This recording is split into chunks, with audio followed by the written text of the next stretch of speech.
کیا معلوم کہ آپ کی کس کی دعا کام آ جائے، میرا بیڑا پار ہو جائے. السلام علیکم ورحمۃ اللہ وبرکاتہ. وعلیکم السلام ورحمۃ اللہ وبرکاتہ. الحمدللہ الحمدللہ رب العالمین والعاقبۃ للمتقین والصلاة والسلام علی سید الانبیاء والمرسلین وعلی آلہ واصحابہ واجمعین. اما بعد، اعوذ باللہ من الشیطان الرجیم. بسم اللہ الرحمن الرحیم. یا ایھا الذین آمنوا توبوا الی اللہ وتوبۃ نصوحا. آئیے پیارے آقا صلی اللہ تعالی علیہ وسلم کے پیارے دیوانوں، میں جس طرح آپ کو پڑھاؤں آپ بھی میرے ساتھ پڑھیں. صلاۃ والسلام علیک یا رسول اللہ، الصلاۃ والسلام علیک یا رسول اللہ، صلاۃ والسلام علیک یا حبیب اللہ، الصلاۃ والسلام علیک یا حبیب اللہ، الصلاۃ والسلام علیک یا نبی اللہ، الصلاۃ والسلام علیک یا نبی اللہ، الصلاۃ والسلام علیک یا نور اللہ، الصلاۃ والسلام علیک یا نور اللہ، صلی اللہ تعالی علیہ صلی اللہ تعالی علیہ وسلم. میرے پیارے آقا صلی اللہ تعالی علیہ وسلم کے پیارے دیوانوں، بڑی خوشی ہوئی آپ لوگوں کو دیکھ کر کہ آپ ہمارے مبلغین کی دعوت پر لبیک کہتے ہوئے ایک شہر سے باہر علاقے میں آپ تشریف لائے، امید سے زیادہ تشریف لائے. اور آج جمعہ کا خطاب میں مدینہ مسجد میں بھی کیا تھا. میں نے وہاں پر بھی کئی لوگوں کو دعوت دی تھی اور الحمدللہ وہ چہرے مجھے نظر آ رہے ہیں. اللہ ان کے آنے کو قبول فرمائے. اور رب کی بارگاہ میں وہی آتے ہیں جنہیں بلایا جاتا ہے. رب کی رحمت جس سے دعوت دیتی ہے وہی آتی. بادشاہ تھا جو اپنے غلام کے ساتھ بازار میں گیا، نماز کا وقت ہوا تو غلام نے کہا کہ آپ کھڑے رہے، میں نماز پڑھ کے آتا ہوں. تو کہا فوراً آنا. تو وہ جا کر اندر نماز پڑھنے لگا. کئی دیر کافی وقت گزر گیا. بادشاہ کو جلال آیا، کہا کہ کون سی چیز ہے جو اندر روکے رکھی ہے، باہر آتا کیوں نہیں؟ تو اس غلام نے کہا جس خدا نے مجھے اندر بٹھایا ہے اس خدا نے تجھے باہر کھڑا کیا ہے. ہر کسی کی بس کی بات نہیں کہ وہ رب کی دین کے جانب آئے. اللہ جسے چن لیتا ہے نا، آقا کریم کی حدیث پاک ہے، اللہ کے حبیب فرماتے ہیں اللہ جس پر رحم کرتا ہے اسے دین کی سمجھ عطا فرماتا ہے. تو شاید آج کی یہ شب ہمارے لیے ایک نجات کی شب ہو، ہمارے ایک نئی زندگی کی شروعات ہو. کیا معلوم کہ ان بیٹھنے والوں میں کوئی ایسا ایک بندہ ہوگا جس کا بیٹھنا میرے رب کو پسند آ جائے تو اللہ اس کے صدقے اس محفل کو قبول فرمائے. میرے پیارے آقا کے پیارے دیوانوں، جو حضرات آئے تھے جمعہ میں انہیں تو معلوم ہے کہ میرا ایک عنوان تھا جمعہ میں موت کے تعلق سے. اب اس کے بعد میں نے اس کو کینٹون کیا ہے توبہ کی اہمیت کیا ہے، توبہ کیا ہے، توبہ کسے کہتے ہیں. قرآن کہتا ہے کہ اے ایمان والو سچی توبہ کرو. رب نے یہ سچی توبہ کا لفظ کیوں استعمال کیا؟ کیونکہ رب کو معلوم تھا میرے بندوں میں کچھ ایسے ہوگے رات کو توبہ کریں گے پھر صبح میں گناہ کریں گے، صبح میں پھر توبہ کریں گے رات میں پھر گناہ کریں گے. اس طرح کچھ بندے ہوں گے تو رب نے کہا کہ تم سچی توبہ کرو، ایسی توبہ جو آنے والوں کے لیے نصیحت بن جائے. پھر ایک قرآن کی آیت میں اللہ تبارک و تعالیٰ ارشاد فرماتا ہے جو لوگ توبہ نہیں کرتے وہ ظالم ہیں. جو لوگ توبہ نہیں کرتے وہ ظالم لوگ ہیں. اور حضرت صہیب علیہ السلام اپنے قوم سے مخاطب ہو کر کہتے ہیں، قرآن کہتا ہے کس طرح انہوں نے دعوت دی اپنے قوم کو. کہا کہ تم سچی توبہ کرو، اللہ کی بارگاہ میں سچی توبہ کرو، اس لیے کہ اللہ تعالیٰ بڑی محبت کرنے والا ہے، وہ بندوں سے بڑی محبت کرتا ہے. اور اللہ تبارک و تعالیٰ کو توبہ کرنے والے بڑے پسند ہیں. آقا کریم صلی اللہ تعالی علیہ وسلم نے ارشاد فرمایا کہ توبہ ایک ایسا عمل ہے جو انسان کے گناہوں کو مٹا دیتا ہے اور نیکیوں سے اسے بھرپور کر دیتا ہے. اور فطرت دیکھیں، 3 طرح کی فطرت ہے. فرشتوں کی فطرت یہ ہے کہ فرشتے کبھی گناہ نہیں کرتے. فرشتے کبھی گناہ نہیں کرتے. اور شیطان کی فطرت ہے کہ ہمیشہ گناہوں میں ملوث رہتا ہے. یہ اس کی اکڑ ہے، یہ ہمیشہ گناہوں میں ملوث رہتا ہے. اور فرشتے ہیں کہ وہ گناہوں سے پاک ہے. فرمایا گیا ہے کہ گناہ کرنا یہ شیطان کی فطرت ہے اور گناہوں سے اپنے آپ کو پاک رکھنا یہ فرشتوں کی فطرت ہے. اور گناہ ہونے کے بعد توبہ کرنا یہ آدم اور آدم کے اولاد کی فطرت ہے. حضرت آدم کی وہ توبہ تو آپ یہ نہیں کہیں گے کہ وہ بڑی کوئی گناہ تھا، بلکہ یہ ہمارے لیے نصیحت تھی.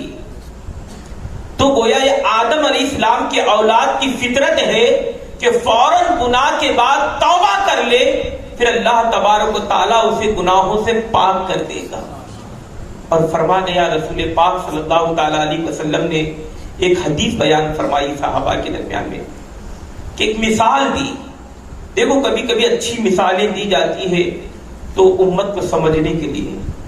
آقا کریم فرماتے کہ بتاؤ ایک شخص ہے، بخاری و مسلم کی حدیث پاک ہے، بڑی مشہور حدیث ہے کہ آقا کریم نے فرمایا کہ ایک شخص ہے ریگستان میں گھوم رہا ہے اپنے اونٹ کے ساتھ.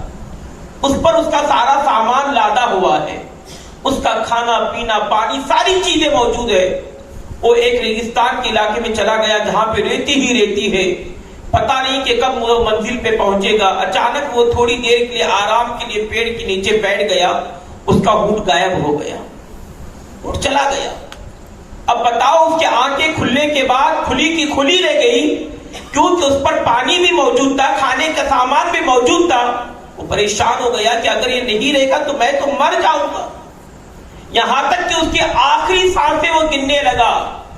پھر وہ تھکا ماندہ اسی پیڑ کے نیچے بیٹھا، پھر تھوڑی دیر آنکھ لی، پھر جیسے آنکھ کھولا تو کیا دیکھا کہ اس کا اونٹ اس کے سامنے موجود ہے. اب بتاؤ کہ اس انسان کو کتنی خوشی ہوگی. میرے آقا فرماتے کتنی ہوگی؟ صحابہ نے کہا کہ میرے آقا بہت خوشی ہوگی کہ مرنے والے انسان کو پھر جینے کا ایک سلیقہ مل گیا، اس کا سامان اسے واپس آ گیا. تو میرے آقا فرماتے ہیں کہ اس کی جو خوشی کچھ نہیں ہے، اس کی خوشی کچھ نہیں ہے، اس سے ہزاروں زیادہ گناہ. اگر کوئی گنہگار بندہ سچے دل سے توبہ کر کے رب کے جانب لوٹتا ہے تو مولا اس سے 1000 زیادہ گناہ خوش ہوتا ہے. مولا بڑا خوش ہوتا ہے کہ میرا بندہ لوٹ آیا. شیطان سے کہتا کہ دیکھ تو نے بہکایا تھا، تو نے کہا تھا کہ مولا میں تیرے بندوں کو بہکاؤں گا. تو رب نے کہا تھا بہکا لینا، جو گناہ کر کے توبہ کریں گے مولا انہیں معاف کر دے گا. یہ رب کی شان ہے کہ بندوں کو گناہوں کے بعد معاف کر دے. اب ہم اپنی عمروں کا خیال کریں. تقریباً میری عمر ابھی 34 چل رہی ہے. ہمارے اور بھی یہاں پہ ساتھی ہے، کوئی 35 ہے، کوئی 40 ہے، کوئی 60، کوئی ان قریب ہے. اور کیا پتا نہیں کہ ان قریب میں ہوں یا وہ ہے، کسی کو پتا نہیں. موت ایک پوشیدہ عمل ہے جو کسی کو بتایا نہیں گیا کہ کب مرنا ہے، ورنہ پوری انسان زندگی بھر گناہ کرتا، آخری لمحوں میں توبہ کر لیتا. اس لیے اس کو پوشیدہ رکھا گیا کہ تجھے کب مرنا ہے. بنی اسرائیل میں ایک شخص تھا جسے اللہ تبارک و تعالیٰ نے 1000 سال کی زندگی عطا فرمائی. کتنی؟ 1000 سال. آج تو یہاں پہ ہم 50 کے اوپر جانا بھی تو بڑا مشکل ہے. اب کے وقت میں 1000 سال شیطان نے اس کو بہکا دیا. کیوں اتنی بندگی کر رہا ہے؟ اتنی بڑی عمر تیرے ساتھ ہے، تھوڑے دن پہلے اپنے آپ سے اپنی مرضی سے زندگی گزار لے، پھر توبہ کریں گے. یہاں تک کہ اس نے 500 سال گزار لیے، پھر سوچا کہ اب باقی کے 500 سال رب کی بارگاہ میں بندگی کروں. پھر شیطان نے کہا کہ ابھی تو بہت عمر باقی ہے. شیطان بہکاتا ہے نا، کہ مولانا ابھی دنیا بہت کمانی ہے، پھر انشاءاللہ مزید کا ہم بھی کٹا پکڑ لیں گے۔ بوڑھا ہونے کے بعد خاک آ کے سجدہ کرے تو کیا فائدہ؟ جوانی کے سجدوں میں بڑی لذت ہوتی ہے، بڑھاپے کے 60 سجدے، جوانی کا ایک سجدہ بھاری ہوتا ہے۔ تو پھر شیطان نے بہکا دیا، پھر اس کے بعد یوں گزرتے گزرتے 900 سال گزر گئے، 100 سال بچے۔ پھر شیطان نے کہا ابھی 100 سال کی زندگی کیا کرے گا، اور 90 سال اپنی زندگی اپنے حساب سے گزار۔ پھر 90 سال اس نے گزارے، 10 سال بچے۔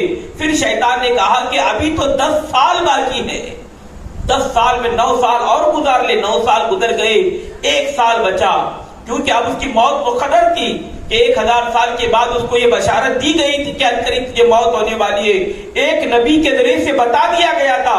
اب 1 سال بچا۔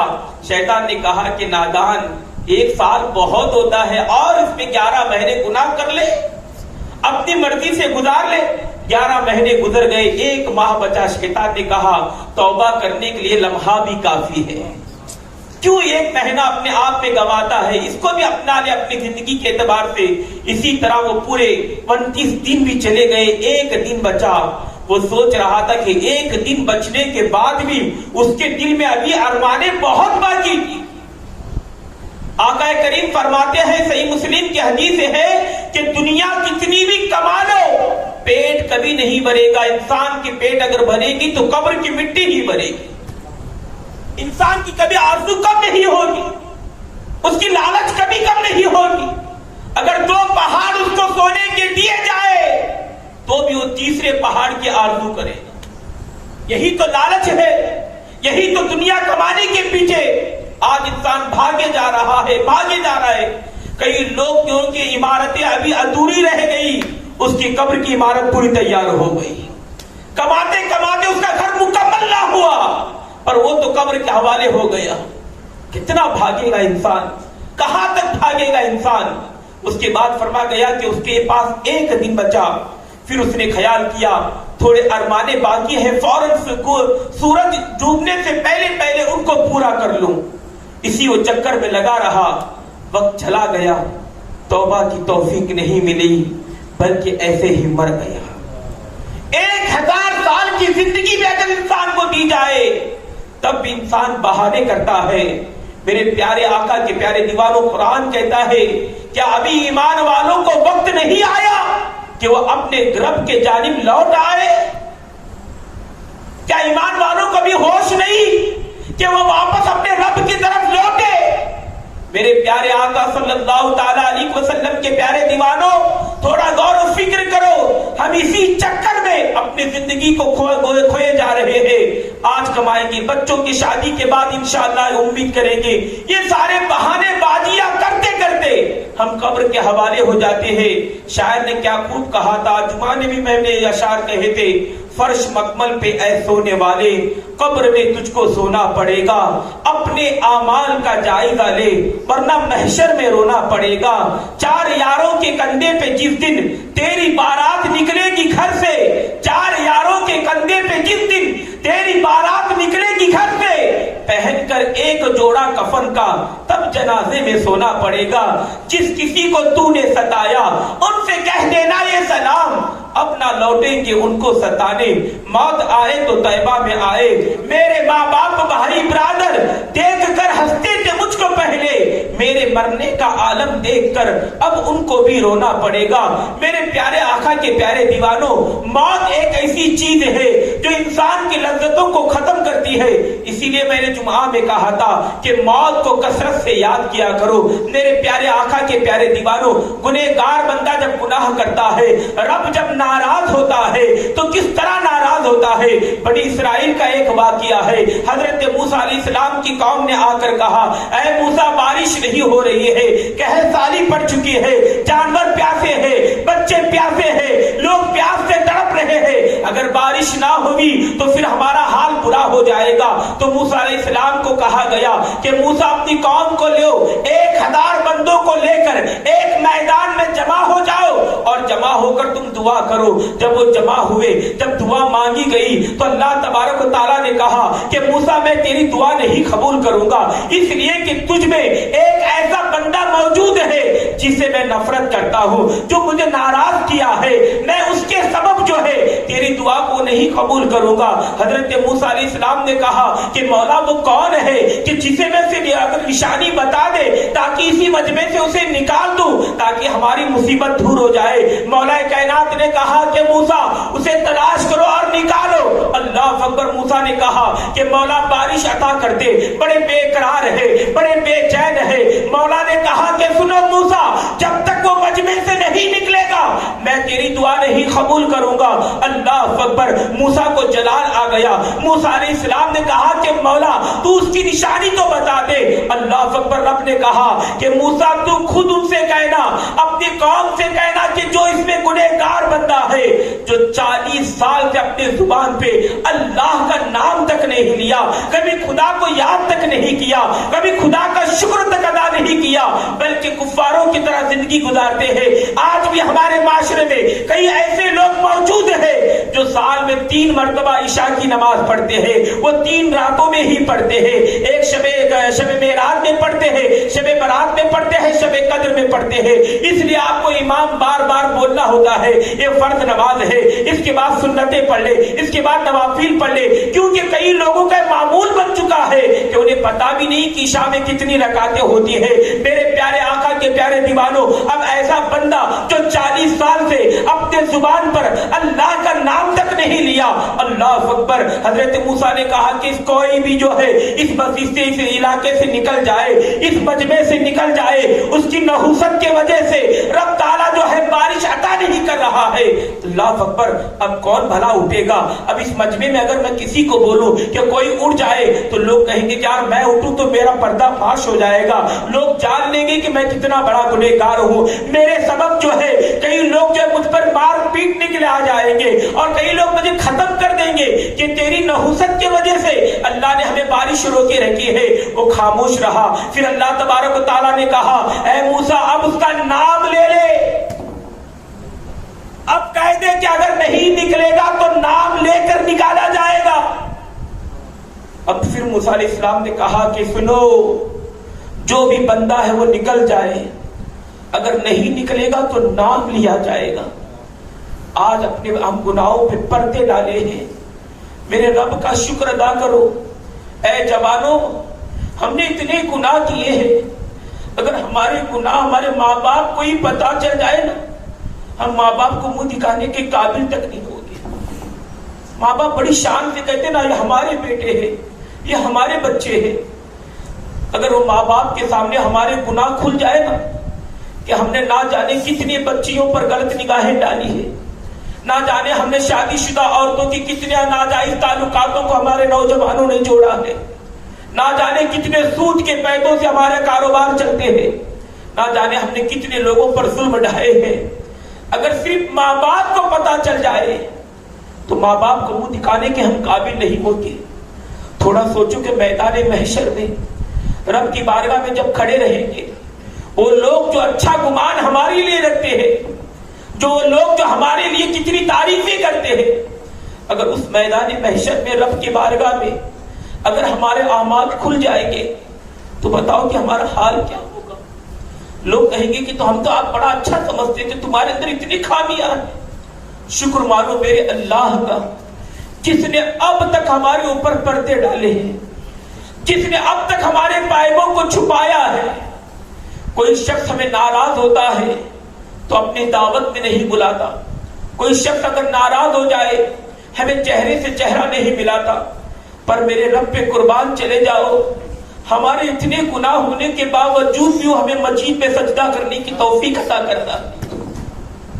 وہ بلا رہا ہے، وہ کہہ رہا کہ میرے بندے آ جا، میری رحمت بہت بڑی ہے، میری رحمت بہت بڑی ہے۔ حال ہی میں میں اور مختار بھائی درگاہ شریف گئے تھے، شاید وہ نوجوان آیا نہیں، پتہ نہیں، آئے ہمارے حضرت۔ انہوں نے مجھ سے سوال کیا کہ حضرت گناہ اتنے زیادہ ہے کہ کہہ نہیں سکتے، تو کیا اب بھی اللہ معاف کرے گا؟ انہوں نے کسی کی مثال دی، ایک ہمارا ساتھی ہے غالباً، اب وہ توبہ کرنا چاہتا، اللہ معاف کرے گا؟ فرمایا جاتا ہے کہ انسان کی گناہ کیسے ہے اور رب کی رحمت کیسی ہے۔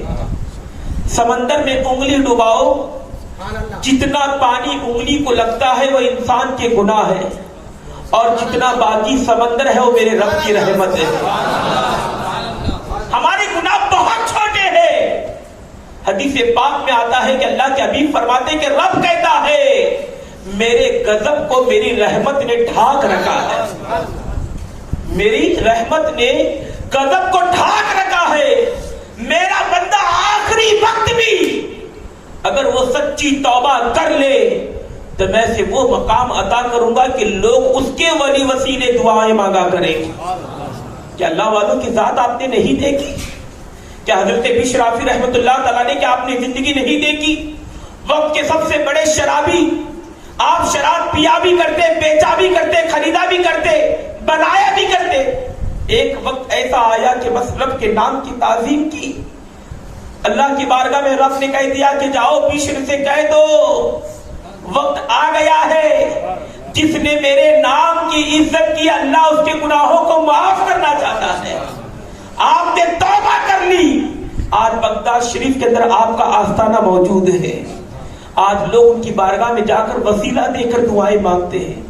میرے پیارے آقا کے پیارے دیوانوں، اب موسیٰ نے کہا کہ نکل جا بندے ورنہ نام لیا جائے گا۔ اب وہ بندہ جو 40 سال سے اپنی زبان پر اللہ کا نام تک نہیں لیا تھا، میں کہتا ہوں بڑی چیلنج کے ساتھ کہتا ہوں، کبھی گریبان میں جھانک کر دیکھے، گھر میں بچہ بیمار پڑتا ہے تو تب ہمیں مسجد یاد آتی ہے، بچوں کی رشتوں میں رکاوٹیں آ جائے تو تب ہمیں مسجد یاد آتی ہے، جب ہم خوش رہتے ہیں تو ہمیں کوئی یاد نہیں آتا، نہ اللہ یاد آتا ہے، نہ اللہ کا رسول یاد آتا ہے، نہ کوئی آستانہ یاد آتا ہے، بس اپنی غفلت میں زندگی گزارتے ہیں۔ قرآن کہتا ہے کہ یہ لوگ جب مصیبت آنے پر ہاتھیں اٹھا کر دعائیں مانگتے ہیں، جب میں ان کی مصیبتیں دور کرتا ہوں تو پھر یہ فوراً اپنے ہی واپس راستے پہ آ جاتے ہیں۔ ہماری مثال تو ایسی ہی ہے۔ اب موسیٰ نے کہا کہ بندے نکل جا، اب نکل جا۔ کون؟ موسیٰ بڑی چلالی، کہا اب نکل جا۔ اب وہ بندہ فوراً اپنی گردن کو جھکاتا ہے، چادر کو ڈھانک لیتا ہے، پھر اپنی زبان پہ کہتا ہے اللہ، اے اللہ، مانا کہ میں گنہگار ہوں، مانا کہ میرے سبب سے تو بارش عطا نہیں کر رہا ہے، مولا بس آج میری لاج رکھ لے۔ اتنے سالوں سے جب میرے تیرے گناہوں پہ پردے ڈالے ہیں، آج ایک دن موقع دے دے، آج میری لاج رکھ لے مولا۔ اگر پتا چل گیا کہ میں ہوں تو یہ بندے مجھے ہلاک کر دیں، مار دیں گے۔ اس بندے نے سر جھکایا، رب سے کہا کہ اللہ آج ایک موقع دے دے، پھر میں کبھی ایسی شکایت نہیں کروں گا مولا، کبھی گناہ نہیں کروں گا۔ بس گردن جھکائی، دل میں توبہ کر لی، اللہ آج موسیٰ کے غضب سے بچا لے، اللہ اس بنی اسرائیل کے قوم سے بچا لے، اللہ میری توبہ کو قبول کر لے، میں کل سے اپنی زندگی کو تبدیل کر دوں گا۔ پھر اس کے بعد حضرت موسیٰ کھڑے کے کھڑے رہے تو رحمت کی بارش شروع ہو گئی، ابر چھا گئے، بارش شروع ہو گئی۔ موسیٰ نے کہا کہ مولا اب تک کوئی نکلا ہی نہیں، سب یہی موجود ہے، سب کی نگاہیں تکی ہے کہ کون ہوگا، پر مولا تو کہہ رہا تھا کہ جب تک وہ نہیں نکلے گا تو بارش نہیں دے گا۔ مولا پھر یہ کیا ہے؟ رب نے کہا کہ جس کے لیے میں نے بارش روکی تھی اب اس کے صدقے ہی میں نے بارش عطا کی۔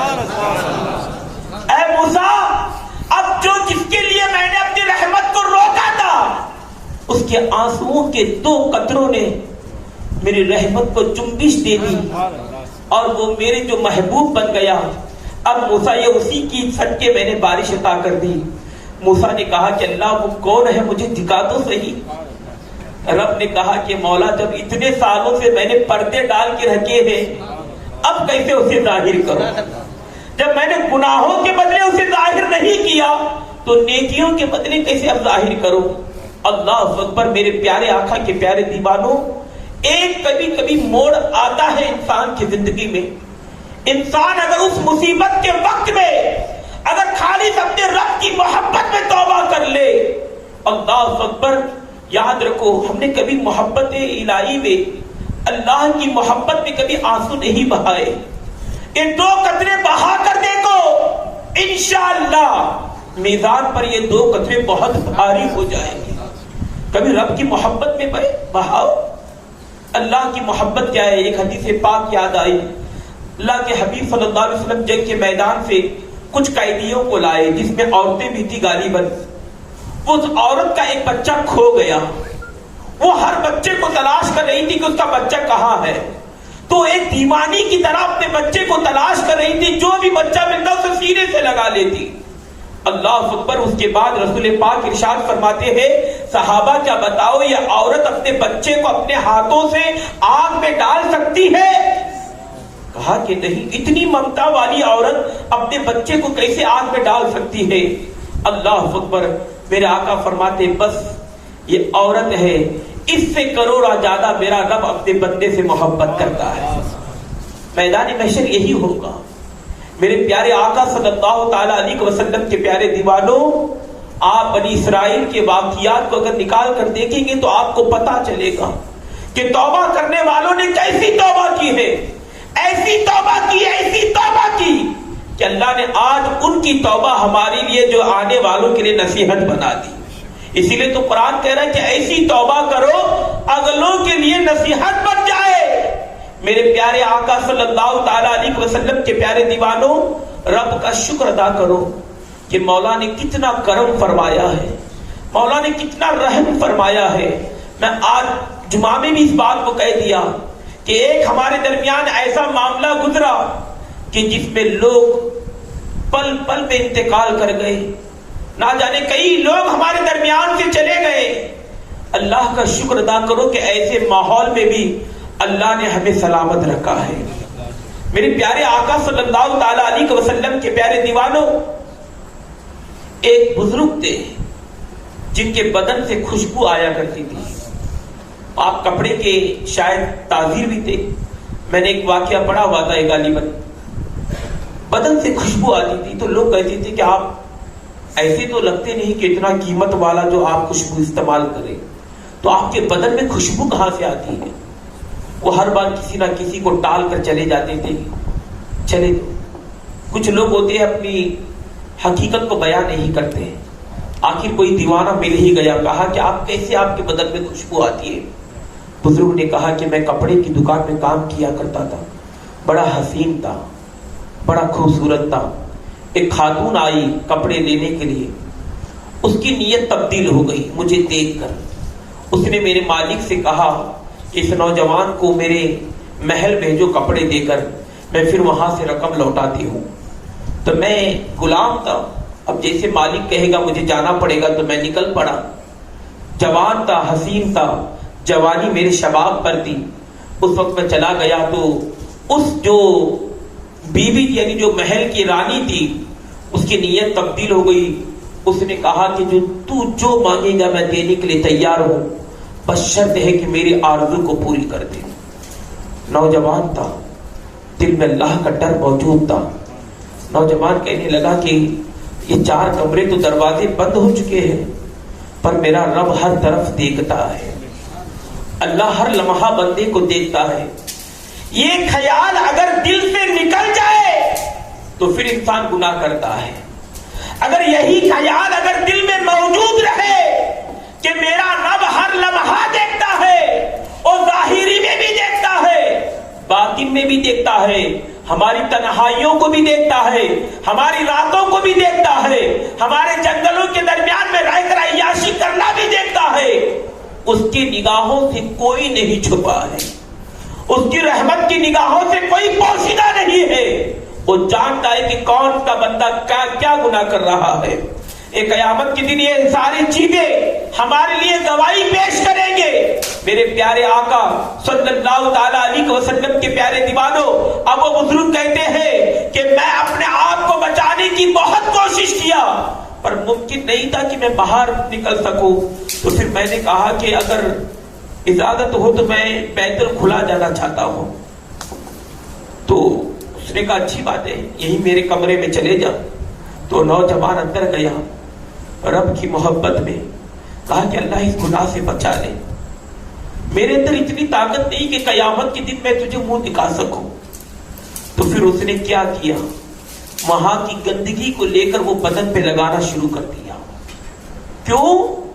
اپنے آپ کو بچانے کے لیے بدن پہ گندگی لگا لی۔ باہر آیا تو عورت نے دیکھا تو حقیر نگاہوں سے دیکھ کر کہا کہ تو پاگل ہو گیا ہے، چلے جا۔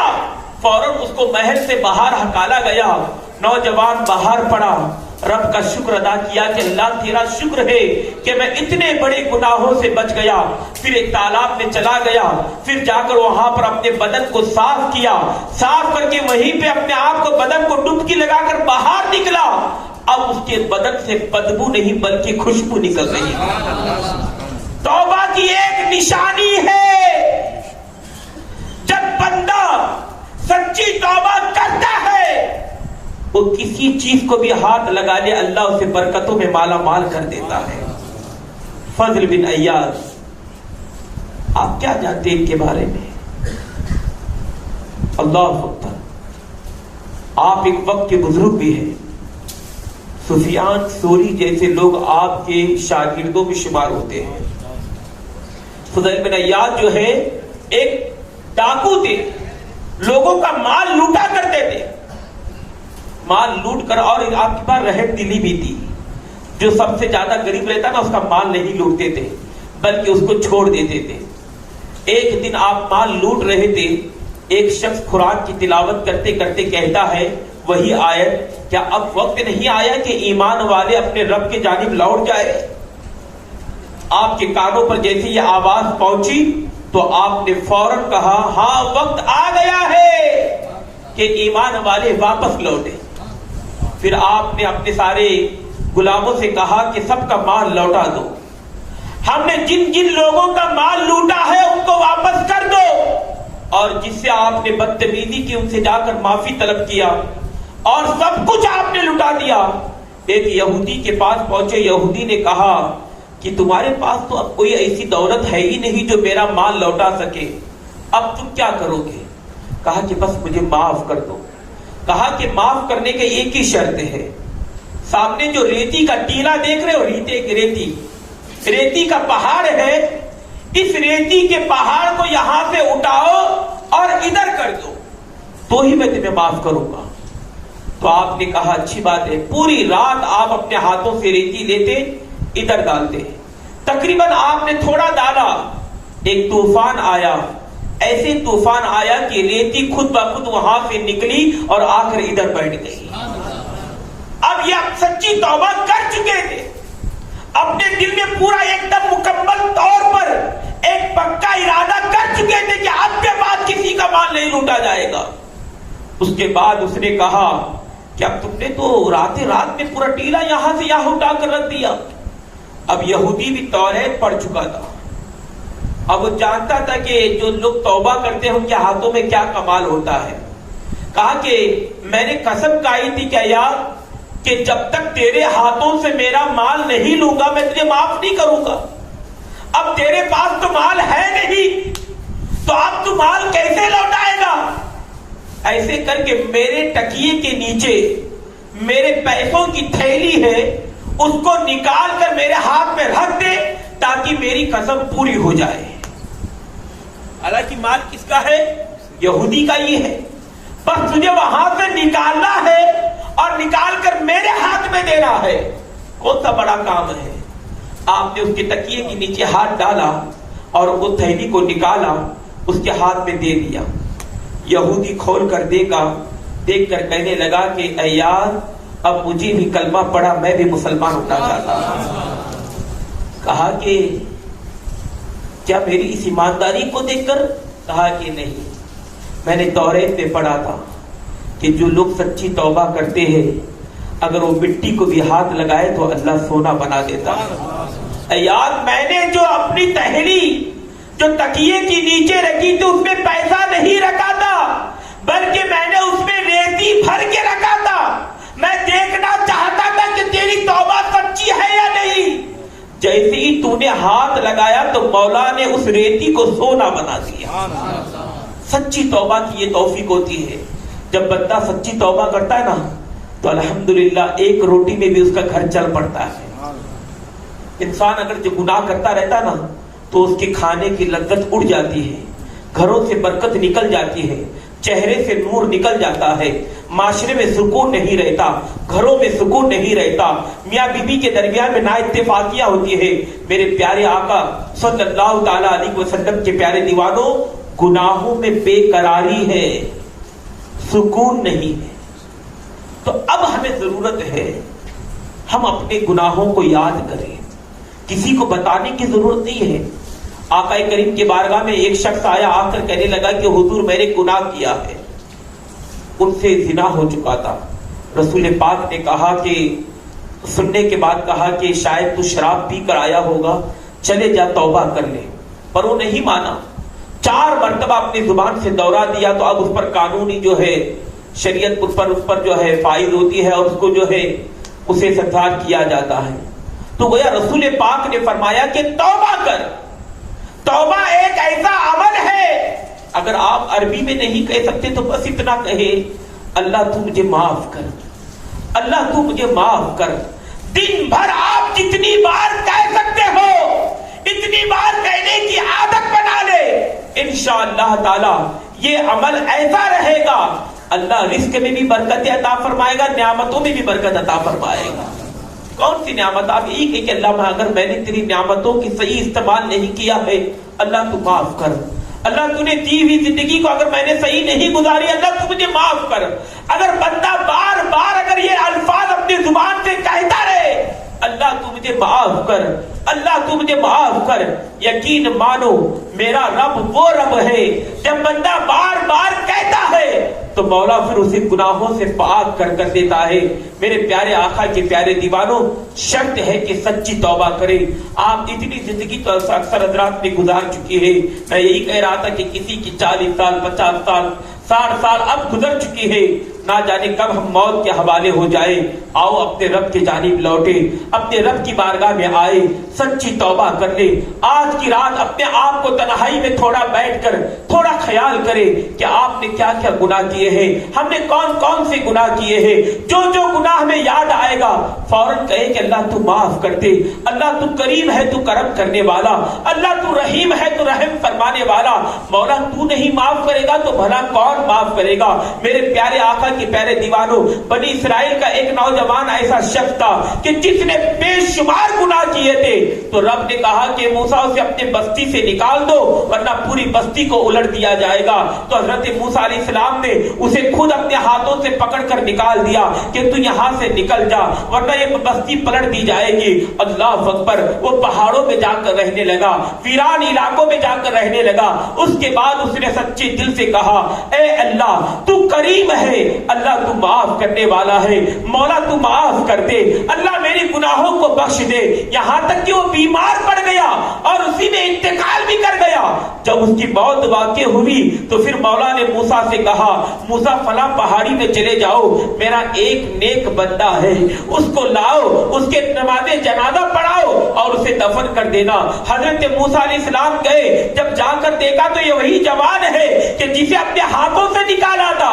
کہا کہ مولا یہ وہی ہے جسے میں نے اپنے بستی سے نکالا تھا، اپنے شہر سے نکالا، اپنے علاقے سے نکالا، اس کے گناہوں کے سبب. اب کیا بات ہے کہ ایک نبی کے ذریعے تو کہہ رہا ہے کہ اسے غسل دیا جائے، اس کی نماز جنازہ پڑھایا جائے، اسے تدفین کیا جائے. اب مولا کہتا ہے موسیٰ جب یہ نکل رہا تھا تو گنہگار بن کر نکلا تھا، جب اس نے مرنے کے مقصد کی توبہ کی تو یہ رب کے محبوب میں شمار ہو گیا. میرے پیارے آقا کے پیارے دیوانوں، کسی کو بتانے کی ضرورت نہیں کہ تم نے کیا کیا ہے. البتہ آج کی نوجوان پیڑھی سے میں کہنا چاہتا ہوں، آج تو نوجوانوں نے اتنے گناہوں کی حد پار کر دی ہے، اتنی پار کر دی ہے، اللہ اکبر. حیا بھی نہیں ہے، شرم نہیں ہے.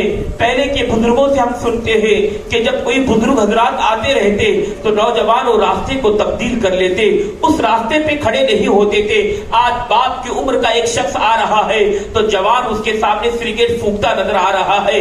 تھوڑا بھی احساس نہیں ہے کہ یار مسلمان ہے، ہمارے سامنے آنے والے یہ ہمارے بزرگ ہے. آقا کریم نے فرمایا کہ اپنے بزرگوں کا ادب کرو اور ہماری جہالت دیکھو ہمارے نوجوانوں کی جہالت دیکھو کہ سامنے سے بھلے ہماری خواتین جاتے رہے، کوئی بھی جائے، اتنی گالیاں بکتے ہیں کہ تھوڑا بھی احساس نہیں کہ ہمارے سامنے سے کتنے بھی بڑی عمر والے کوئی نہ کیوں آئے، ہمیں ان کے سامنے سگریٹ پیتے نظر آتے ہیں۔ میرے پیارے آقا کے پیارے دیوانوں، جوانی کو دیوانی بنانے کے چکر میں ہم اپنی پوری آخرت کو تباہ کر رہے ہیں، ہم اپنے پوری قبر کے عذاب کو جو مبتلا ہوں گے تو پھر آپ کیا کریں گے؟ میرے پیارے آقا کے پیارے دیوانوں، اسلام ادب کا ایک ادب سکھاتا ہے اور ہمیں ادب کی ضرورت ہے۔ یہ ساری جہالت اس لیے ہے کہ آج ہم دین کی راہوں سے دور ہے، ہم دین سیکھنے سے دور ہے، دین سمجھنے سے دور ہے۔ میرے پیارے آقا کے پیارے دیوانوں، ادب سیکھو، احساس اپنے اندر پیدا کرو، درد اپنے اندر پیدا کرو۔ آج قوم کے نوجوانوں میں درد تو نکل گیا ہے، ایک دوسرے میں اس طرح مار پیٹ کرتے ہیں گویا کہ یہ کتنے بڑے کتنے سالوں کے دشمن ہو گئے۔ آج تو خون خرابہ ایک عام ہو چکا ہے، انسان کا خون بہانے کے لیے آج تو تھوڑی بھی پرواہ نہیں کرتا۔ یہ ساری چیزیں کیوں ہے؟ شیطان یہی تو چاہتا ہے کہ نبی صلی اللہ علیہ وسلم کی امت جو ہے اپنے راستے سے ہٹ جائے اور گناہوں کے اندر چلے جائے۔ میرے پیارے آقا کے پیارے دیوانوں، آج چھوٹا چھوٹا بچہ نوجوان بھی جو ہے گناہوں میں مبتلا ہے۔ میرے پیارے آقا کے پیارے دیوانوں، اپنے سچے اپنے دل سے توبہ کی عادت بنا لے، ہمیشہ اپنے رب کی بارگاہ میں استغفار کرتے رہے۔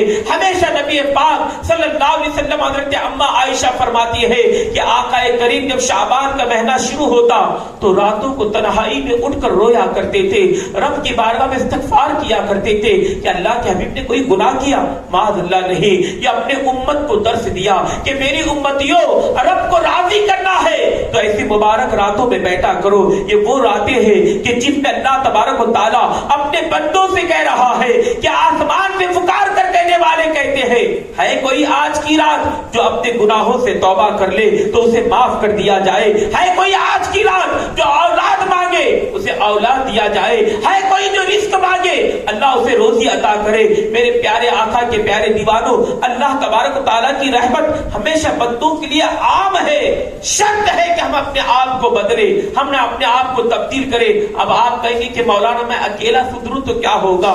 انشاءاللہ اگر تمہارے دوستوں کا گروپ ہے، اگر تم اکیلے سنور جاؤ، اگر تمہیں دیکھ کر دوست سنور جائیں گے تو جنت میں وہ بھی جائیں گے اور تمہیں ساتھ لے کر چلے جائیں گے۔ حدیث پاک ہے کہ جب نیک دوست جنت میں جاتا ہے نا تو مولا سے کہتا ہے کہ مولا اسے بھی بھیجنا جس نے مجھے جانے کا ذریعہ بنایا۔ ہم یہی چاہتے ہیں، سنی دعوت اسلامی کا مقصد یہی ہے کہ قیامت میں تم ہمارا گریبان نہ پکڑے، ورنہ تم پکڑو گے، تم کہو گے کہ مولا یہ ہمارے شہر میں رہتے تھے، ہمارے ساتھ گھوما کرتے تھے، کبھی انہوں نے ہمیں اچھائی کی دعوت نہیں دی، کبھی ہمیں نیکی کی جانب نہیں بلایا، اے کاش یہ بلا لیتے تو آج ہمارا بھی بیڑا پار ہو جاتا۔ کل تم ہمارا گریبان نہ پکڑو اس لیے ہم اس کو ادا کر رہے ہیں، ہمارا مقصد کچھ نہیں ہے۔ ہم یہ نہیں کہتے کہ آپ عزت دیں گے تو عزت بڑھے گی، میرا رب عزت دینے والا ہے، ہمیں کسی کی عزت کی ضرورت نہیں ہے۔ میرا رب اتنی بڑی عزت عطا کرتا ہے، اللہ اکبر، جب تک بکے نہ تھے کوئی پوچھتا تک نہیں تھا، سرکار آپ نے خرید کر انمول کر دیا، ہم آپ کے پیچھے کیوں پڑتے ہیں؟ کچھ لوگوں کے سوال ہوں گے کہ یار یہ مبلغین کو کام ہے یا نہیں ہے۔ ہم نہیں چاہتے کہ قیامت کے دن، ہم یہی چاہتے کہ اللہ تمہارا بیڑا پار کرے تو تمہارے صدقے ہمارا بھی بیڑا پار ہو جائے۔ آپ کو حدیث سناؤ، اللہ کے حبیب فرماتے ہیں کہ قیامت کے دن 1000 لوگوں میں صرف ایک جنتی ہوگا، 1000 لوگوں میں ایک جنتی۔ سوچو کہ وہ کس کا نام آئے گا؟ ہاں پھر میرے آقا فرماتے ہیں کہ گنہگاروں کے لیے میں ہوں، میں ان کی شفاعت کروں گا۔ ایک صحابی رسول ہے، نبی پاک کو وضو کا پانی دیتے ہیں، اللہ کے حبیب نے وضو فرمایا تو صحابی کی محبت جھوم اٹھی، کہا کہ میرے آقا قیامت کے دن میں آپ کو کہاں ڈھونڈوں گا؟ میدان محشر میں میں آپ کو کہاں تلاش کروں گا؟ کیا یقین تھا، اللہ اکبر۔ میرے آقا فرماتے ہیں کہ قیامت کے دن اگر تلاش کرنا ہے تو پہلے فل صراط پر آ جانا، جہاں سے میری گنہگار امت گزر رہی ہوگی۔ بخاری شریف کی حدیث ہے کہ وہ تلوار سے زیادہ تیز، بال سے زیادہ باریک۔ بال کتنا ہے یار، کتنا باریک ہے، کسی کا بس ہے اس کے اوپر چل سکے؟ اتنے باریک راستے سے گزرنا ہوگا۔ آقا فرماتے کہ کئی لوگ تو اپنے گناہوں کے سبب کٹ کٹ کر اس میں ہی گر جائیں گے، نیچے جہنم ہوگی، دہکتی آگ ہوگی۔ اللہ اکبر۔ آقا کریم فرماتے ہیں کہ دنیا کی آگ ایک گناہ ہے، جہنم کی آگ 70 سے زیادہ، اس سے زیادہ گناہ ہے۔ اگر کسی کو گناہ کرنا ہے تو کرے، پہلے ایک ایگزامپل، کوئی موم بتی وغیرہ لگا لے یا ماچس کی تلی وغیرہ لے لے، اپنے ہاتھ کو لگا لے، دیکھیں کہ تم اسے برداشت کر سکتے ہو کہ نہیں۔ آپ کہیں گے کہ نہیں، میں آج صبح سے آیا ہوں غالباً، اپنے علاقے کی اتنی گرمی نہیں رہتی۔ میں نے اپنے ساتھی سے کہا کہ یار بہت زیادہ گرمی ہے، وہ کہنے لگی حضرت اب تو شروعات ہے۔ تو پھر مجھے وہی یاد آیا کہ یا اللہ، اتنے ہزاروں میل سورج اوپر ہے، ہم گرمی برداشت نہیں کر پا رہے، اور تیرا رسول کہتا ہے کہ قیامت کے دن بس 1.25 نیزے پہ سورج ہوگا، اتنا قریب سورج ہوگا کہ لوگوں کے دماغ کے اندر جو بھیجا ہوتا نا، وہ ہڈی میں سالن کی طرح پکتا رہے گا۔ تانبے کی زمین ہوگی، کسی کی کوئی اپنے ٹکنوں کے تک پسینے میں ڈوبا ہوگا، کوئی گڑگوں کے تک، کوئی کمر تک، جس کے جیسے گناہ ہوگے وہ اس طرح اس کے پسینے میں ڈوبا ہوگا۔ آقا فرماتے کہ اگر اس کا ایک قطرہ بھی دنیا والوں پہ ڈال دیا جائے نا تو دنیا ہلاک ہو جائے گی۔ میرے پیارے آقا کے پیارے دیوانوں، ہمارا یقین ہے قیامت برپا ہوگی۔ کسی کو انکار ہے؟ کوئی انکار کر سکتا ہے؟ نہیں کر سکتا۔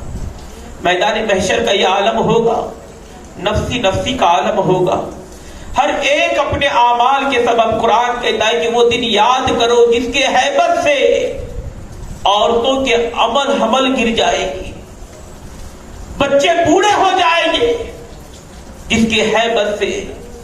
میرے پیارے آقا کے پیارے دیوانوں، اب کے پاس ایسی کون سے اعمال ہے؟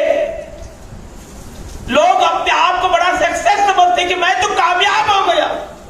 کیا ہمیں جنت کی بشارت مل گئی ہے؟ آؤ صحابہ کرام کو دیکھیں کہ جب نبی پاک قیامت کا چرچا کرتے تو صحابہ کے آنکھوں میں آنسو اس طرح نکل آتے کہ ہوش تک نہیں رہتی، کہتے کہ ہمارے اعمال کیسے ہیں۔ وقت کے وہ فاروق اعظم کہ جنہیں اللہ کے حبیب نے جنت کی بشارت دی ہے، عید کا دن آتا تو اپنے کمرے میں بیٹھ کے رویا کرتے تھے۔ لوگ پوچھتے کہ عمر کیوں روتے ہو؟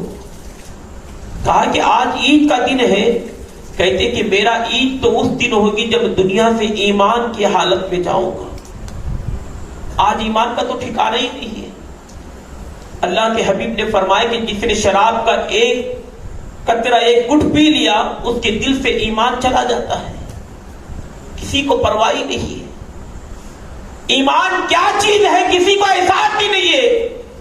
شراب تو ایسی پی جا رہی ہے نوجوانوں میں۔ آج تو یہ برتھڈے کے نام پر راستوں پہ ایسے برتھڈے بنا رہے کہ گویا لگتا ہے کہ کوئی لاوارث کا بیٹا کھڑا ہوا ہے، اس کا کوئی خاندان والا ہے یا نہیں پتہ ہی نہیں لگتا۔ ماں باپ گھر میں موجود ہے، راستوں پہ کھڑے ہو کر لوگوں کو تکلیف دے کر پٹاخے بازی وغیرہ کر کے ایک نیا فسٹک چلا ہوا ہے۔ ہمارے حالات قوم کے بڑے بگڑتے جا رہے ہیں۔ ہم کون سے طریقے پہ آ گئے؟ ہمارے نہ بالوں کا انداز صحیح ہے، طرح طرح کے بال بنائے جا رہے، داڑھیوں میں بھی فیشن آ چکا ہے، اور کئی نوجوان تو ایسے ہیں کہ پتہ بھی نہیں لگتا کہ لڑکی ہے یا لڑکا ہے۔ چہروں کو اس طرح ہم نے بنا لیا۔ رسول پاک نے فرمایا کہ اپنی شکلوں کو عورتوں سے تبدیل کر لو، ان کی طرح شکل نہ بناؤ۔ عورت کی نہ مونچھیں ہوتی ہیں نہ داڑھی ہوتی ہے۔ اب ایک نوجوان کے سر پہ داڑھی بھی ہے، نہ داڑھی ہے نہ مونچھیں ہے، تو عورتوں کی زینت ہو گئی۔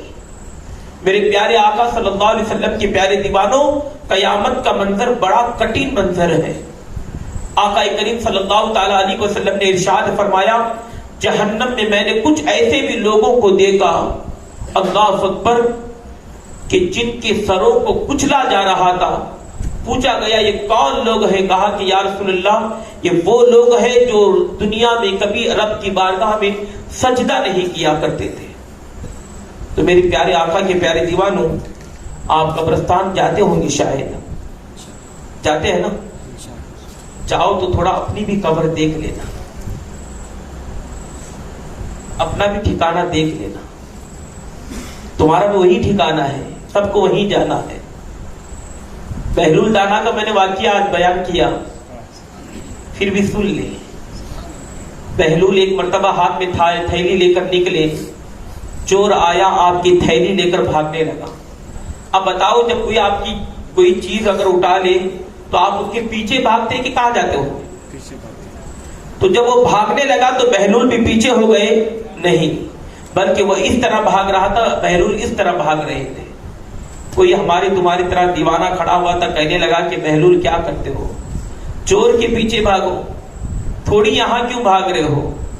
بہلول نے کہا کہ میں بوڑھا انسان کتنا بھاگوں گا، میں یہ بھاگ رہا ہے تو بھاگنے دے، میں قبرستان کے دروازے پہ بیٹھنے جا رہا ہوں، بھاگ بھاگ کر ایک دن تو وہیں پہ اس کو آنا ہے، ایک دن اس کا جنازہ وہیں تو آئے گا، تب میں اپنی تھیلی واپس لے لوں گا۔ گویا اللہ والوں کی جو جملے ہوا کرتے تھے نا، لوگوں کے لیے نصیحت ہوا کرتے تھے۔ انسان کتنا بھاگے گا، انسان کتنا نمازوں سے دور بھاگے گا، انسان کتنا روزوں سے دور بھاگے گا، نیکی کرنے سے کتنا بھاگے گا، ایک دن تو تمہیں واپس آنا ہے، ایک دن تمہیں حساب لیا جائے گا، ایک دن تمہیں قبر میں لٹایا جائے گا۔ آج کسی کو اگر تھوڑا نرم بستر نہ ملے تو بیوی کو مارتے ہیں، قبر میں کون سا بستر آپ نے تیار کر کے رکھا ہے؟ اللہ کے حبیب نے کہا کہ عقل والا تو وہ ہے جو دنیا میں رہ کر اپنے آخرت کی تیاری کرے۔ تم نے تو دنیا کے اندر تیاری شروع کر دی، اپنا گھر بار تیار کر دیا، اپنے لیے تیاری نہیں کی، تو بے وقوف انسان ہے جو دنیا میں رہ کر اپنے لیے تیاری نہیں کی۔ آقا کریم نے فرمایا کہ دنیا میں سب سے زیادہ اندھیرا گھر جو ہوتا ہے نا، وہ قبر کے اندھیرے ہوتی ہے۔ تو میرے پیارے آقا کے پیارے دیوانوں، آپ خدا را اپنے آپ کو بچائے۔ ہم تمام لوگ ایک سچی توبہ کر لیں، آپ اپنا خود کا حساب لائیں کہ اب تک میں نے کیا کیا ہے، کب میں نے دل سے سجدہ کیا۔ 2 رکعت نماز بھی ہم جمعہ میں پڑھتے تو بڑی مشکل سے پڑھتے ہیں، بڑی مشکل سے، وہ بھی رسمی طور پہ ادا کرتے ہیں، کئی لوگ بھاگے بھاگے نکل جاتے ہیں۔ ہفتے میں 1 مرتبہ میں ہمیں یہ توفیق نہیں ملتی کہ ہم اس کے صحیح طور پہ اسے ادا کر سکیں۔ میرے پیارے آقا کے پیارے دیوانوں، ہم نے اپنے آپ کو بدلنا ہے، اپنے آپ کو۔ ایک بزرگ فرماتے ہیں کہ برف کے علاقے میں رہتے تھے آپ، کہ جب بھی برف پگھلتی اگر دیکھتے تو رونا شروع کر دیتے۔ لوگ پوچھتے کہ آپ برف کو دیکھ کر کیوں روتے ہیں؟ کہتے کہ انسان غفلت میں ہے، جس طرح برف پگھل رہی ہے اسی طرح زندگی بھی پگھل رہی ہے، ایک دن ختم ہو جائے گی، ایک دن انسان کو جانا پڑے گا۔ کس چیز کی ہم نے تیاری کی ہے؟ ہمارے پاس کوئی اعمال ہی نہیں، نیک اعمال ہی نہیں۔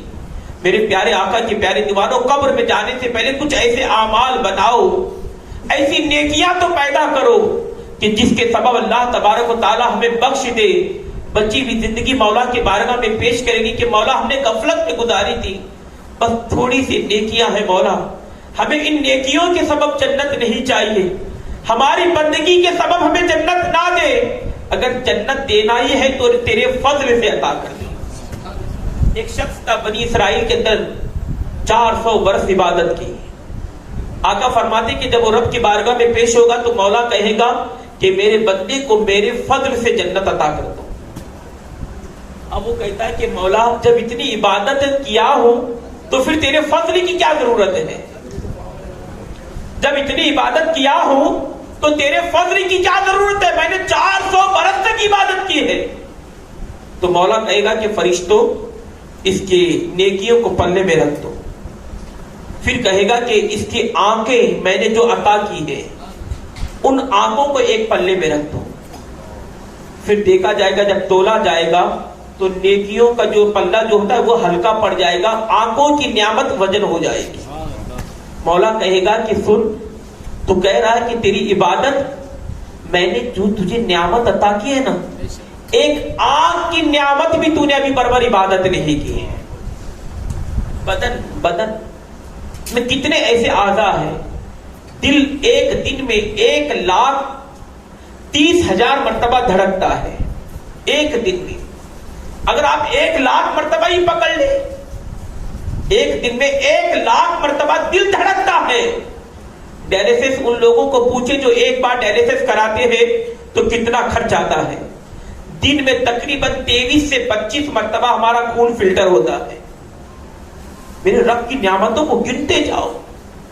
اللہ نے جو کان عطا کیے ہیں، اللہ اکبر. حضرت امام جعفر صادق رضی اللہ تعالیٰ عنہ حضرت امام اعظم ابو حنیفہ سے سوال کرتے ہیں کہ امام بتاؤ، اللہ تبارک و تعالیٰ نے کانوں میں کڑواہٹ کیوں رکھی ہے؟ کانوں کے اندر کڑوا پن ہے. آپ کبھی انگلی ڈالے محسوس کریں گے، کوئی چابی وغیرہ گھماتا ہے اچانک منہ میں چلی جائے تو محسوس ہوگا کہ کان کے اندر کڑوا پن ہے. یہ کیوں ہے؟ امام فرماتے ہیں کہ آنکھوں کے اندر نمکین کیوں ہے؟ باڈی میں کہیں بھی نمکین پانی نہیں ہے سوائے آنکھوں کے. کبھی انسان روتے روتے جب آنکھوں کا پانی آنکھوں میں منہ میں چلا جائے تو نمکین یعنی کھارا پن آتا ہے. آتا ہے کہ نہیں آتا ہے؟ دیکھے ہیں نا. تو پھر ناک میں حرارت کیوں ہے کہ فوراً کوئی جب خوشبو یا بدبو آ جاتی ہے تو فوراً انسان اسے محسوس کر لیتا ہے. تو امام اعظم نے کہا کہ آپ بہتر جانیں. یہ رسول پاک کی قول کو آپ پیش کرتے ہیں. کون؟ امام جعفر صادق فرماتے ہیں کہ اللہ نے کانوں میں کڑوا پن اس لیے رکھا کہ کوئی کیڑا مکوڑا اندر نہ چلا جائے. سبحان اللہ. آپ جنگلوں میں بھی شاید سوتے ہوں گے، کبھی لوگ پارٹی وغیرہ کرنے جاتے ہیں تو بے دھڑک ہو کے سو جاتے ہیں. کیا کانوں کو بند کر کے سوتے ہیں؟ تمہیں معلوم ہے جو زندگی دیتا ہے وہ بچانے پر بھی قادر ہے. بے فکر ہو کے سو جاتے ہیں. تو یہاں پر مولا نے کڑوا پن کیوں رکھا؟ تاکہ اگر کوئی کیڑا وغیرہ آتا ہے تو جیسے ہی اسے کڑوا پن محسوس ہوتا ہے تو فوراً باہر آ جاتا ہے، اندر نہیں جاتا. اگر کڑوا پن نہ ہوتا تو یہ کیڑے مکوڑے ہمارے دماغ کو اپنی خوراک بنا لیتے ہیں. پھر آنکھوں میں امام فرماتے ہیں کہ آنکھوں میں نمکین کیوں ہے؟ آپ نے کبھی سمندر کا پانی سوکھتا ہوا دیکھا ہے؟ سائنس پڑھنے والے بھی بچے موجود ہوگی. دریا سوکھتے ہیں، تالاب سوکھتے ہیں، کیونکہ دریا اور تالاب کا پانی میٹھا ہوتا ہے. سمندر کبھی سوکھتا ہوا دیکھا ہے؟ سمندر اس لیے نہیں سوکھتا کہ سمندر میں نمکین ہوتا ہے، سمندر میں کھارا پن ہوتا ہے. تو مولا نے جو یہاں پر جو نمکین رکھا ہے، فرمایا گیا، امام فرماتے ہیں کہ اگر یہ نمکین پانی نہ ہوتا تو سورج کی کرنوں سے یہ دیدے پگھل کر گر جاتے. گویا اللہ نے اس کی حفاظت کے لیے جو ہے یہاں پہ نمکین پانی رکھا ہے. ناک میں حرارت کیوں ہے؟ اس لیے کہ اگر بدبو چلے جائے تو دماغ پورا خراب ہو جائے گا. میرے رب کی شان دیکھو کتنی نرالی ہے. اے میرے پیارے آقا کے پیارے دیوانوں، جس کے پیر سلامت ہے وہ بغیر پیر والے کو دیکھ کر تو سجدہ کرے. اللہ نے اتنے اچھے پیر عطا کیے ہیں. اللہ نے جس کو زبان نہیں دی وہ بولنے والے کو تو دیکھے کہ اللہ نے تمہیں بولنے والا بنایا. کئی لوگ ہیں جو گونگے ہیں، بولنا چاہتے ہیں بول نہیں پاتے. کئی لوگ نابینا ہیں، جس ماں کی کوکھ سے پیدا ہوئے آج تک وہ اپنے ماں باپ کا چہرہ نہیں دیکھ سکے. شکر ادا کرو کہ اللہ نے تمہیں دیکھنے والا تو بنایا، تمہیں سننے والا تو بنایا. ایک بزرگ تھے، پیر آپ کا ٹوٹا ہوا تھا، غالباً آپ کے پیر میں چپل نہیں تھے. آپ نے ایک دعا کی کہ اللہ کاش میرے پیر میں چپل آتی تو کتنا اچھا ہوتا. تھوڑی دیر میں دیکھا کہ ایک شخص جا رہا تھا جس کے دونوں پیر نہیں تھے. فوراً پھر مسجد میں گئے، سجدے میں گر گئے، کہا کہ اللہ تیرا لاکھ لاکھ شکر ہے، تو نے مجھے پیر تو عطا فرمائے ہیں. اللہ کی نعمتوں کی قدر کرو. اور اللہ کی نعمتوں کی قدر وہی کرتا ہے جو انسان اپنے رب کو پہچانتا ہے. میرے پیارے آقا کے پیارے دیوانوں، شرط یہی ہے کہ ہم اپنے گناہوں کو یاد کریں اور رب کی بارگاہ میں سچی توبہ کریں. یہی کہے کہ مولا ہم گنہگار ہیں، ہم بدکار ہیں، ہم بڑے سیاہکار ہیں، مولا پر تو رحیم ہے، تو معاف کرنے والا ہے، تو نے کیسے کیسے بندوں کو معاف کیا ہے، مولا تو ہمیں بھی معاف کر دے۔ یقیناً انشاءاللہ میں امید کرتا ہوں کہ آپ اس محفل میں اٹھنے کے بعد اپنی زندگیوں کو تبدیل کرنے کی کوشش کریں، خاص کر کے نمازوں کی پابندی کریں، کیونکہ نماز ہی ایک ایسا عمل ہے جو انسان کو ایک سیدھے راستے پر لاتا ہے، اسے ایک سنورنے کا ذریعہ ملتا ہے، ایک سدھرنے کا راستہ ملتا ہے، اچھوں کی صحبت ملتی ہے، اچھوں کے ساتھ اٹھنا بیٹھنا نصیب ہوتا ہے۔ میرے پیارے آقا کے پیارے دیوانوں، آپ کوشش کریں، یقیناً جو لوگ کوشش کرتے ہیں اللہ انہیں دگنا ثواب عطا کرتا ہے۔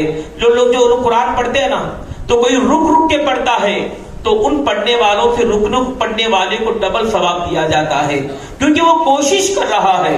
اور تم بھی یہ کوشش کرے، یقیناً اللہ تو نے اب تک ہمارے اوپر پردے ڈالے ہیں، مولا بس پوری زندگی ہمارے گناہوں پہ پردے ڈال دے۔ مولا ہم سچی توبہ کرتے ہیں، ہماری توبہ کو قبول کر لے۔ توبہ کرنے والے کو عزت ملتی ہے، توبہ کرنے والے کو اس کا نام روشن ہوتا ہے، توبہ کرنے والے کی نسل آباد ہوتی ہے، توبہ کرنے والے کا گھر آباد ہوتا ہے، توبہ کرنے والے کی نسل میں نیک لوگ پیدا ہوتے ہیں۔ جب باپ نیک بن جائے تو انہی کے بچے حافظ قرآن بنتے ہیں، انہی کے بچے عالم دین بنتے ہیں۔ میرے پیارے آقا کے پیارے دیوانوں، ارادہ کر لو کہ اپنے خاندان میں کسی ایک عالم دین کو ہم تیار کریں گے انشاءاللہ۔ جب اس کے نیکیاں ہوں گے، آقا فرماتے ہیں میری امت کا ایک حافظ اپنے خاندان کے 10 افراد کو جنت میں لے کر جائے گا۔ یہ امید پیدا کرو، اچھی اولاد۔ آقا کریم نے فرمایا بہترین ماں باپ وہ ہے جو دنیا میں نیک اولاد چھوڑ کر جاتے ہیں۔ رسول پاک کی حدیث ہے، ترمذی شریف کی حدیث پاک ہے، اللہ کے حبیب فرماتے کہ قیامت کے دن کچھ لوگ ہوں گے، اللہ کہے گا کہ جنت میں جاؤ، وہ ماں باپ کہیں گے کہ اللہ ہم تو بڑے گنہگار تھے، ہم نے کوئی نیکی ہی نہیں کی، تو ہمیں کون سا صلہ دیا جا رہا ہے؟ اے جوانو، اگر تمہارے ماں باپ دنیا سے چلے گئے ہیں یا تمہارے ماں باپ نے کوئی نیکی نہیں کی ہے، یقین مانو میرے رسول کا فرمان ہے اگر اولاد نیک بنتی ہے تو مولا اس کا صلہ اس کے ماں باپ کو عطا کرتا ہے۔ مولا کی بارگاہ میں جب وہ کہیں گے کہ اللہ ہمارے کوئی اعمال ایسے نہیں تھے، تو مولا ارشاد فرمائے گا کہ دنیا میں دیکھ جس اولاد کو تو چھوڑ کر آیا ہے وہ اولاد نیکیاں کر رہی ہے، وہ اولاد نیک اعمال کر رہے ہیں، وہ صدقہ و خیرات کر رہے ہیں، یہ انہی کا صلہ ہے جو آج تم لوگوں کو جنت میں بھیجا جا رہا ہے۔ قیامت کے دن کسی نہ کسی انداز سے لوگوں کو بخشا جائے گا، تو ایک ایسی اولاد پیدا کرو۔ آج افسوس کرو نا، آپ لوگ جائیں گے قبرستان، معذرت کے ساتھ دل برا لگے تو معاف کرنا، شاید کچھ لوگوں کو درود شریف آتا ہوگا یا لوگوں کو کچھ بھی نہیں آتا ہوگا، بس رسمی طور پہ جاتے ہیں، کھڑے رہتے ہیں، چلے آتے ہیں۔ اے کاش کچھ سیکھا ہوتا، ایک سورہ فاتحہ ہی پڑھا ہوتا، 3 کل شریف ہی پڑھا ہوتا، تو ماں باپ کہتے کہ اللہ جس اولاد کو چھوڑ کر آئے تھے آج اس کے 3 کل ہی ہمارے لیے نجات کا ذریعہ بن گئے۔ اب ایسا نہ کرے، تم تو جا کر واپس آ رہے ہو، پر اپنی اولاد کو ایسا نہ کرے، اپنی اولاد کو ایسے بنائے کہ تمہارے جانے کے بعد وہ ہاتھ اٹھا کر تمہارے لیے مغفرت کی دعائیں کرتا رہے۔ یہ بہترین عمل ہے۔ تو سنی دعوت اسلامی یہی چاہتی ہے، ہمارا مقصد یہی ہے کہ خود بھی سنورو، اپنے معاشرے کو بھی سنوارو، اپنے گھروں کو بھی سنوارو، اپنے بچوں کو سنی دعوت اسلامی کے قریب کرو۔ ہمارے اجتماع میں آتے رہے، ہم رسمی طور پہ زیادہ ہمارا وہ معمول نہیں ہے کہ ہم رسمی طور پہ یہ چیزیں وہ چیزیں نہیں، جو اصل عنوان ہوتا ہے ہم اس پر آتے ہیں، جو اصل بات ہوتی ہے ہم اس پر آتے ہیں انشاءاللہ۔ اب اس کے بعد کیونکہ مجھے پھر رات میں نکلنا بھی ہے، وقت کافی ہو رہا ہے، کہ اس کے بعد انشاءاللہ ذکر ہوگا، دعا ہوگی اور اس میں تصور ہوگا، خاص کر کے تصور کیا جائے گا جس پہ اپنے آپ کو ہمیں دیکھنا ہے کہ ہم کیا ہیں، ہمارا کیا حال ہے۔ آپ اس چیز کو محسوس کریں گے، یقین ہے کہ میری ٹوٹی پھوٹی گفتگو آپ کو سمجھ آئی ہوگی، اگر نہ بھی سمجھ آئے تو اللہ تعالیٰ مجھے صحیح معنوں میں سمجھانے کی توفیق عطا فرمائے۔ میری امید آپ لوگوں سے ہے، آپ میرے لیے دعا کریں کہ اللہ میری سچی توبہ کو قبول فرما لے۔ میں آپ کے لیے دعا کروں گا، اللہ ہم تمام کے بیٹھنے کو سچی توبہ کو قبول فرما لے. بس تبدیل کرنا ہے، بدلنا ہے، اب چھوڑ دو. موت کا بھروسہ نہیں ہے، موت کبھی بھی آ سکتی ہے، کہیں سے بھی آ سکتی ہے، کدھر سے بھی آ سکتی ہے. میں سفر میں نکلتا ہوں تو یہی سوچ کے نکلتا ہوں کہ شاید نکلنا آخری نہ ہو جائے. موت کا بھروسہ نہیں ہے، موت کہیں سے بھی آ جائے گی اور تمہیں اپنے گلے لگا لے گی. تو میرے پیارے آقا کے پیارے دیوانوں، موت آنے سے پہلے اپنی تیاری کریں. کیا ہم نے نوجوانوں کو کندھے نہیں دیے؟ کیا جوان بچے جن کی ابھی شادیاں تک نہیں ہوئی تھی، کیا ہم نے ان کو قبر میں اپنے ہاتھوں سے نہیں اتارا؟ کیا ہم نے بوڑھوں کو قبر میں نہیں اتارا؟ کیا ہم نے چھوٹے چھوٹے بچوں کو اپنے دو ہاتھوں میں لے کر نہیں اتارے؟ موت کبھی نہیں دیکھتی کہ کون بوڑھا ہے، کون جوان ہے، کون کمزور ہے، کون امیر ہے، کون غریب ہے. کچھ نہیں دیکھتی، بس مولا کا حکم دیکھتی ہے. مولا نے کہہ دیا، بس کہہ دیا. تو آقا کریم فرماتے ہیں کہ اماں عائشہ فرماتی ہے کہ شعبان کے مہینے میں آقا کریم خاص کر کے اپنے آپ کو روزے کی حالت میں رکھتے.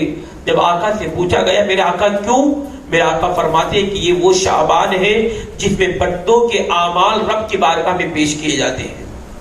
تو میں چاہتا ہوں کہ جب میرے اعمال پیش ہو تو اس وقت میں روزے کی حالت میں ہوں. تو میری آپ سے گزارش ہے کہ آج قریب ماہ رمضان آنے والا ہے، اب سے عادت بنا لیں. بہانے نہ لگائے نہیں حضرت ہمارا کام بہت وزن ہے. میرے بھائی یہ وزن نہیں، وہ بہت وزن ہوگا.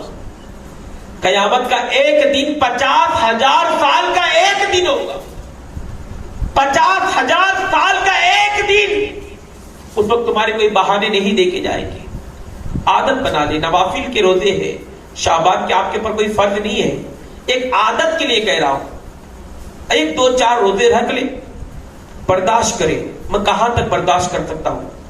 یہ نہیں بولے کہ نہیں حضرت نہیں رکھتا ہوں تو پریشان ہو جاتا ہوں، چکر آتی ہے، الٹیاں ہوتی ہیں، بیمار پڑتا ہوں. جھوٹ. بیمار پڑتا ہوں جھوٹ. کیونکہ میرے رسول پاک کی حدیث ہے، آقا کریم نے فرمایا کہ روزے سے انسان کی بیماری دور ہوتی ہے.